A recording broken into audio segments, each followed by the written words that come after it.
It's Thursday, February 15. In the headlines, local government election debates will be live on PBCJ tonight. In business news, Lasco Manufacturing and Lasco Distribution moves to main market. Regionally, St. Kitts and Nevis Prime Minister confirms Afreximbank moving forward in the Caribbean. And in sports, Shamar Joseph, ICC Player of the Month. This is the news on PBC Jamaica. I'm Simone Absalom Gale.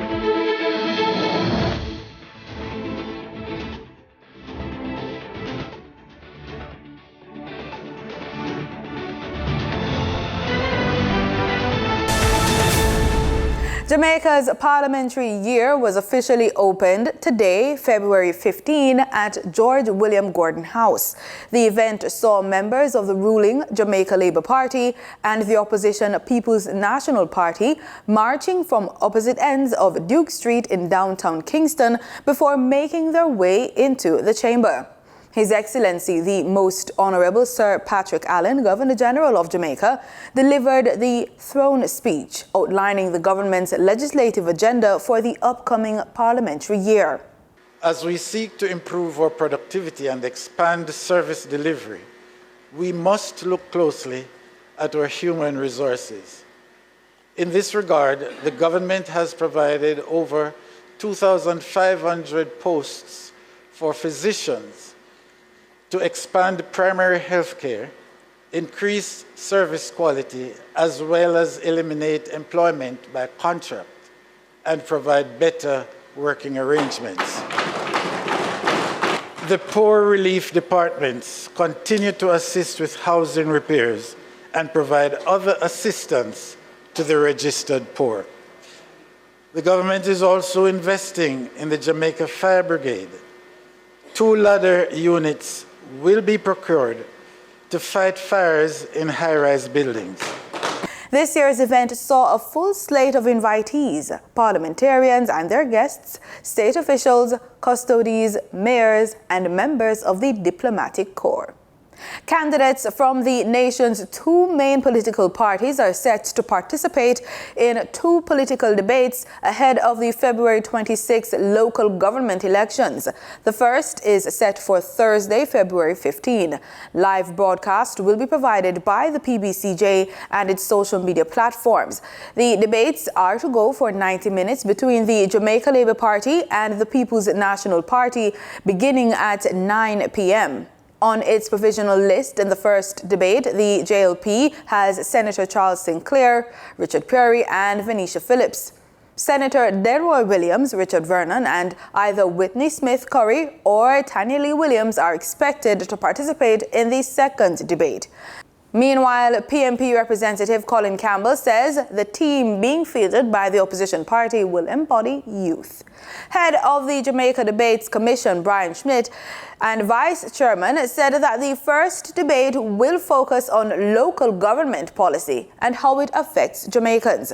The second debate will look at local government and whether it works. Councillors and mayors are elected to develop, manage and maintain infrastructure and public facilities within these divisions through local government elections. These elections are due every 4 years and were last held on November 28, 2016. The tax authority says it is ramping up its support mechanism to assist micro and small business persons through its Special Taxpayer Assistance Program, STAP. This will see over 260 STAP sessions planned across the island this tax season. According to a release from the TAJ, as it continues to get digital, it will again be providing income tax support virtually this year. TAJ will host 2 webinars on Thursday, February 15 and Wednesday, March 6, with the second session specifically targeting sales or commissioned agents. These virtual STAP sessions are designed to reach taxpayers who wish to avail themselves of income tax support within the convenience of their own spaces during the lead-up to tax day. The TAJ also says preparations are on in earnest as hundreds of taxpayers seek to meet their income tax obligations by filing their annual income tax return for 2023 and estimated returns for 2024 by March 15, 2024 deadline. Although all returns must be filed online, clients are reminded of the suite of electronic payment options.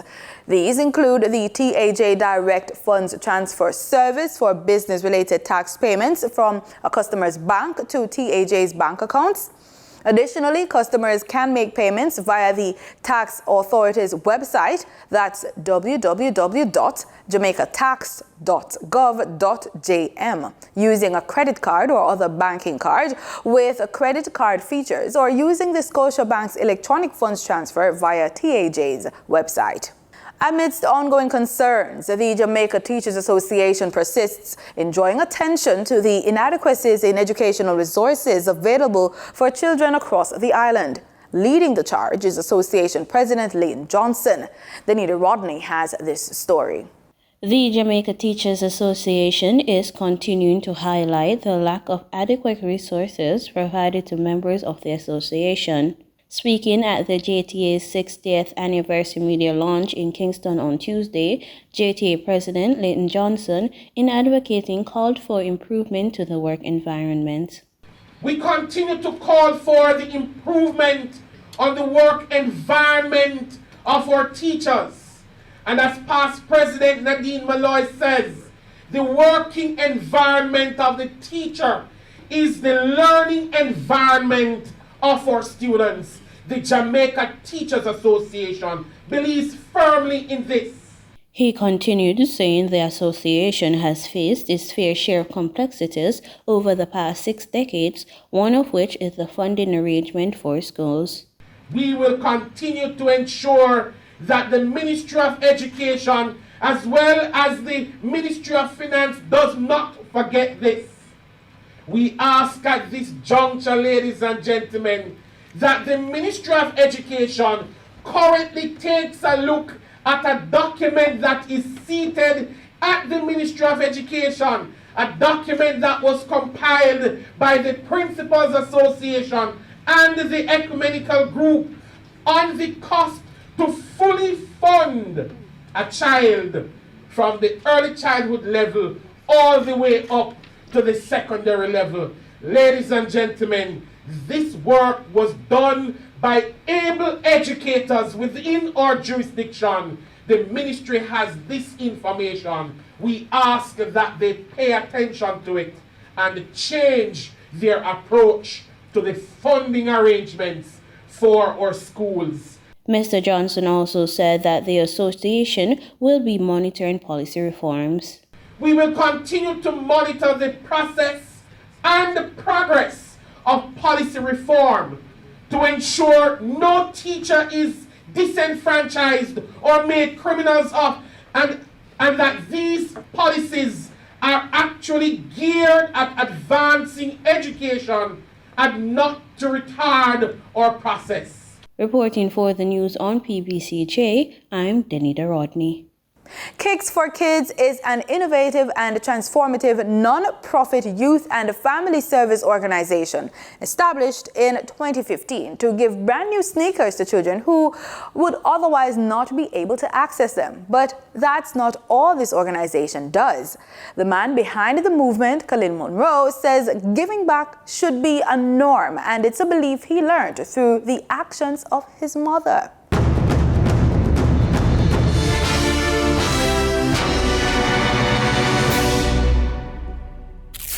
I gave back through ministry outreach program when I was in high school. There was also football as well. To different schools, play football with kids who were in less privileged positions than us. So yeah, man, I've always given back. Giving back is something that I believe is important. As it pertains to giving back, it's almost a part of my DNA. Both sides, mother and father, grandmother, grandfather, and so on, they were very charitable people, still are. Some might argue that my mother is a little too charitable because she gives to everybody. Like if you ask, even if she knows probably it's not a reasonable request, she will give.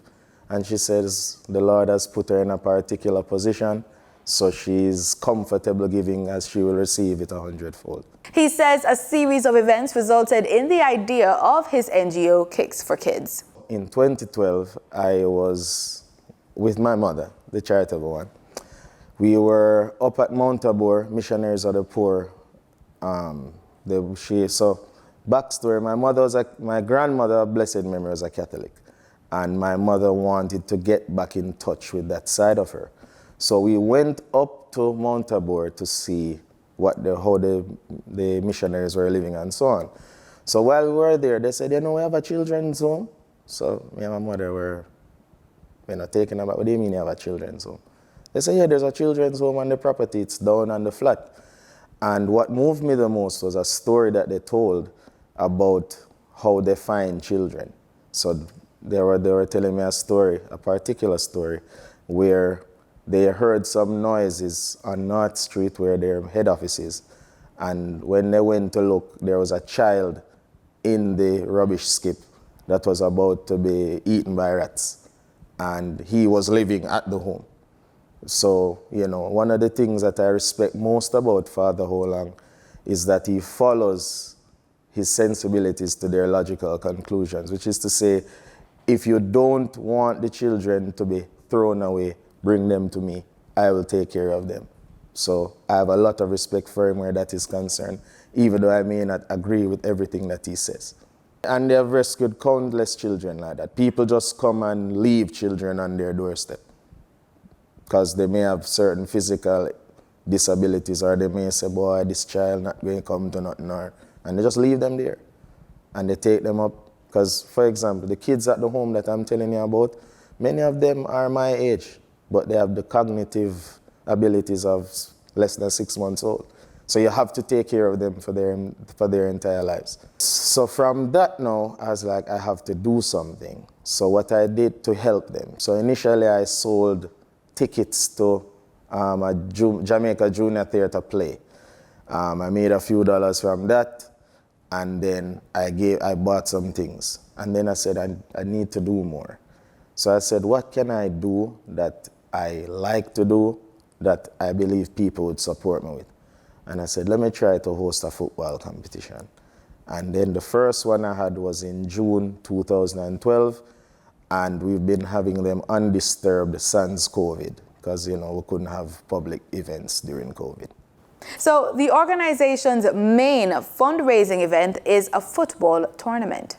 They come, they support, they play, and, everybody has a good time, but you will know what it's for, So I always tell them, this is not the World Cup. We're here to raise money for charity. Please keep that in mind when you got to slide in and potentially hurt somebody.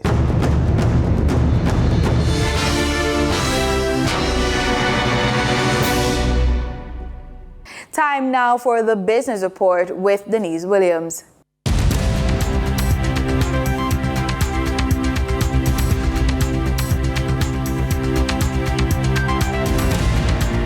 Good day, everyone, and thanks for joining us on the Business Report. I'm Denise Williams, your guide through the latest happenings in the world of business. After 10 years on the junior stock market, Lasco Manufacturing Limited and Lasco Distributors Limited has advised that the companies have been granted approval to graduate to the main market of the Jamaica Stock Exchange. The effective date of the graduation is Wednesday, March 27, 2024. Both Lasco companies enjoyed 10 years of 50% corporate tax discounts as a member of the junior market. When the two companies graduate to the main market, they will now pay the full 33% corporate tax obligation going forward. Media house RJR Group reports 9 months net loss of $46.37 million. Operating loss for the 9 months ended December 31, 2023 amounted to $2.4 million, a 97% decrease relative to the $83.93 million reported in 2022. Operating profit for the third quarter amounted to $99.08 million compared to the 2022 loss of $49.24 million. As a result, net loss for the 9 months amounted to $46.37 million, down from the net profit of $339.49 million reported in 2022. For the third quarter, net profit was $56.26 million, compared to the 2022 results of $391.76 million. According to management, higher admin expenses were driven primarily by increases in staff welfare, professional fees, and higher depreciation expenses related to prior investments in infrastructure upgrades and software implementation. X-ray and diagnostic company Elite Diagnostics reports a 6-month net loss of $14.52 million. Elite Diagnostic Limited for the 6 months ended December 31, 2023, reported a 2% increase in income totaling $371.97 million compared to the $363.51 million in the corresponding period last year. Income for the second quarter had a 1% decrease to close at $175.74 million compared to $177.55 million for the comparable quarter in 2022. Loss before tax for the 6 months ended December 31, 2023 amounted to $14.52 million, relative to the loss of $1.54 million reported in 2022. Loss before tax for the second quarter amounted to $9.04 million, and net loss for the 6 months amounted to $14.52 million. Management noted arrangements have been made for a complete overhaul and refurbishing of our 4 most problematic machines. This exercise should be completed by the end of the third quarter, and thereafter we expect to have minimal downtime on these units. Jamaica Fiberglass Products Limited for the 12 months ended December 31, 2023 reported a 14% decrease in revenue totaling $411.15 million compared to $476.39 million in the corresponding period last year. Revenue for the fourth quarter had a 1% increase to close at $148.47 million compared to $147.71 million for the comparable quarter in 2022. Administrative expenses increased by 21% from $194.56 million in 2022 to $234.9 million in the period under review. Jamaica Fiberglass Products noted that the jump in administrative expenses was primarily due to an outstanding tax obligation to the tax authority, which the company has made arrangements to settle. Net loss for the 12 months ended December 31, 2023 was $52.44 million. During trading on February 13, 2024, the top advancing stocks covered the finance, distribution, and manufacturing sectors on the Jamaica Stock Exchange. First Rock Capital Holdings Limited US dollar shares advanced 14.91% for a 1 cent price increase to close at 5 cents with 1,080 shares traded. AMG Packaging and Paper Company Limited shares advanced by 6.69% for a 19 cents price jump to close at $3.03 with 1,265 shares traded.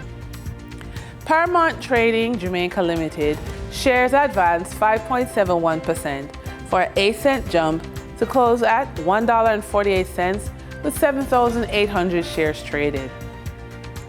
On the declining stocks that traders experienced on February 13, 2024, the top 3 losers covered the air conditioning and finance sectors on the stock exchange.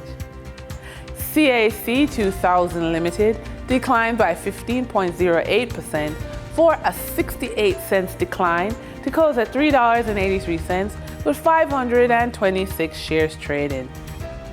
ISP Finance Services Limited declined by 14% to shave off $4.39 off its price to close at $26.96 with 16 shares traded.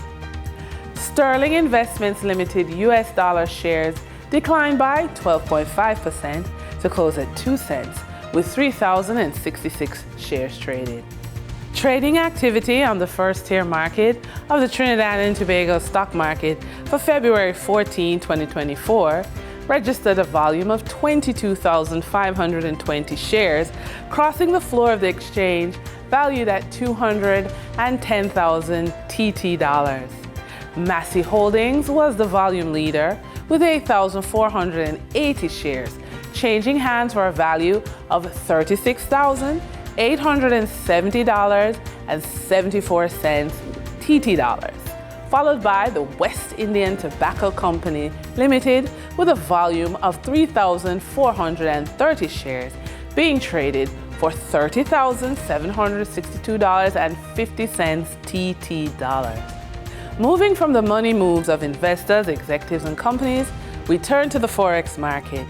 On February 13, 2024, the Bank of Jamaica reported that US $13.6 million was bought from Forex traders, while US $14.2 million was sold to Forex traders.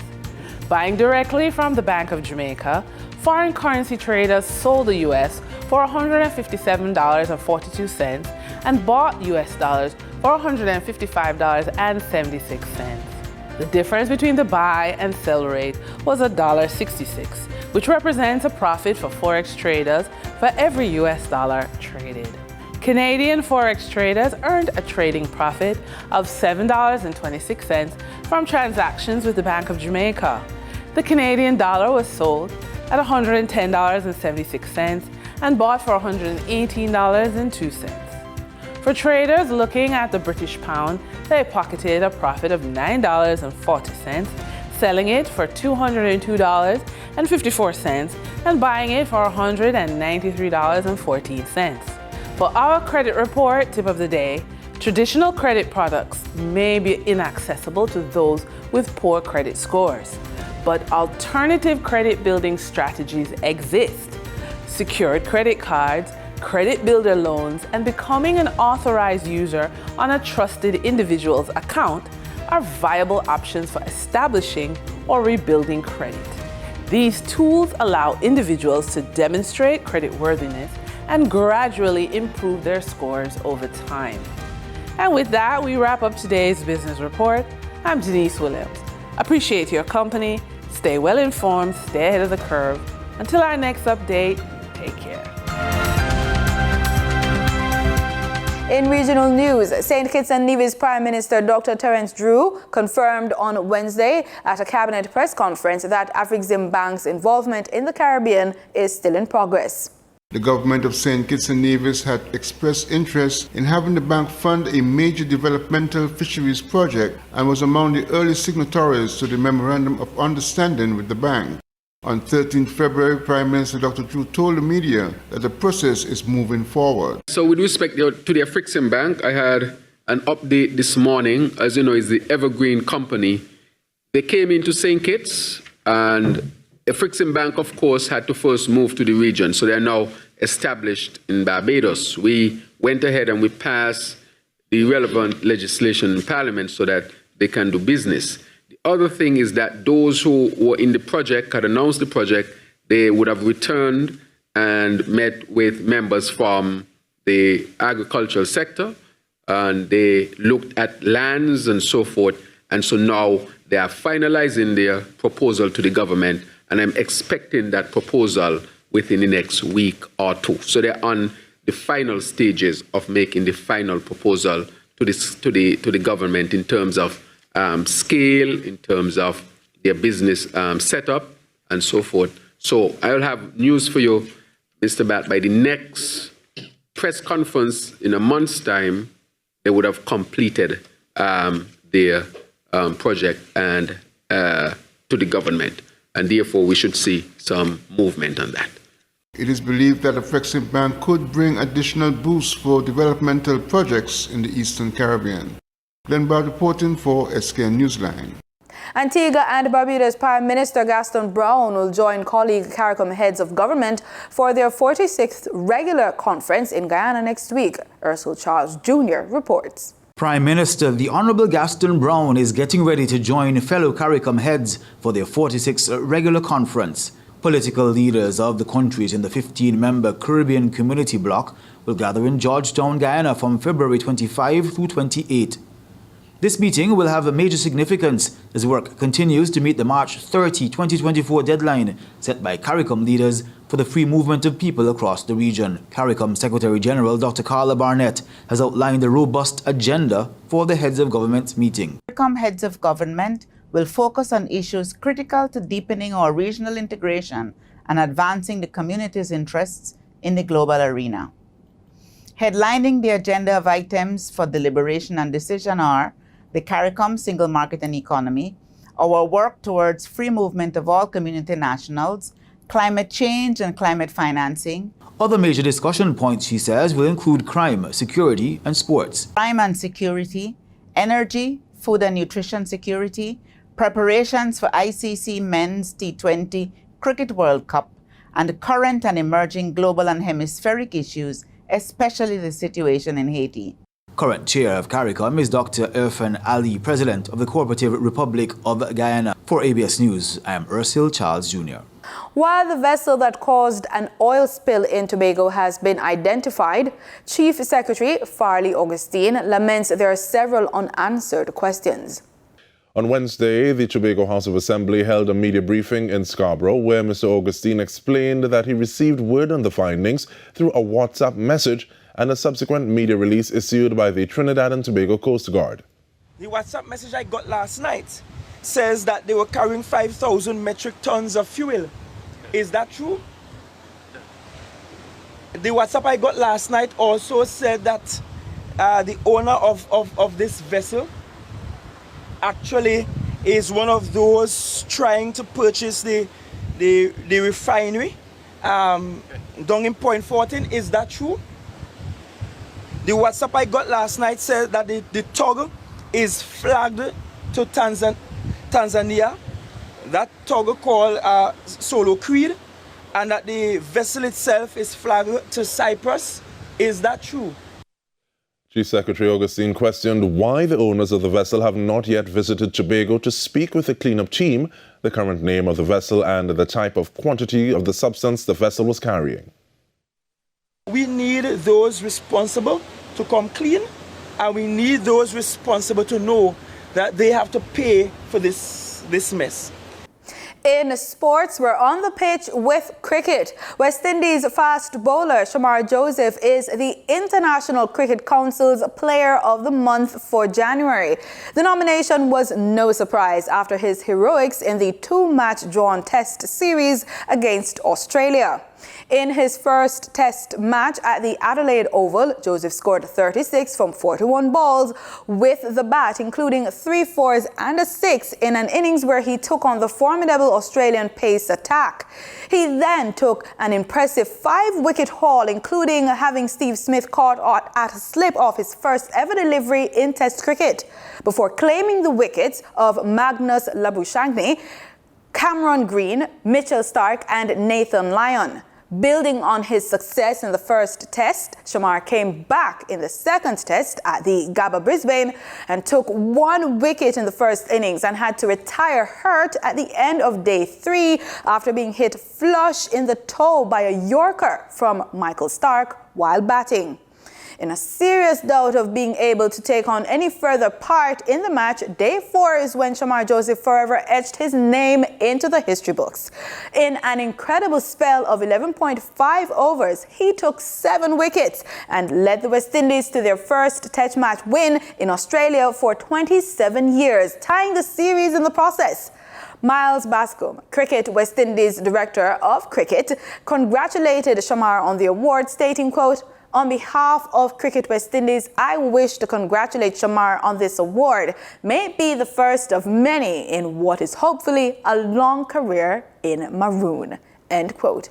And that's it for the news on PBCJ. Thanks for watching.